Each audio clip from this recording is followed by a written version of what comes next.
Welcome! Today we'll be going over how to dye SAF parts with the Oryx sca1200ht tank from gray to black. Quick overview of the process: we printed our parts on the Stratasys H350 printer.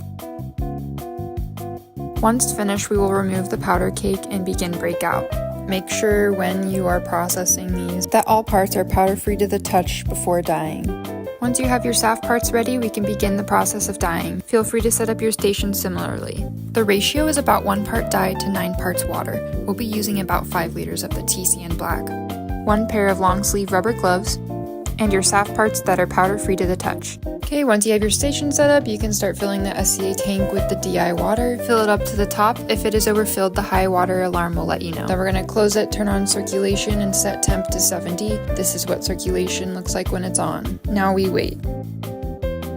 Fast forward, once it hits 70, we can begin the actual dyeing process. When you're ready, pour in all the dye.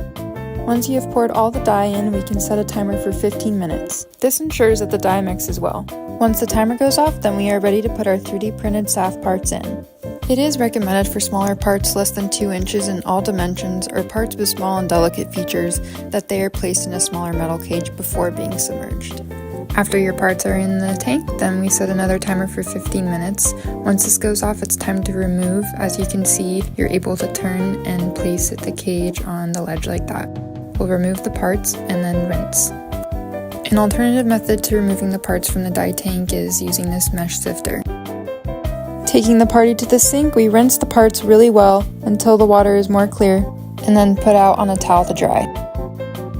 Congratulations! Once these are dry, you have successfully completed dyeing your SAF parts black. You can reach out to info@oryxadditive.com for any more questions. Thank you for joining!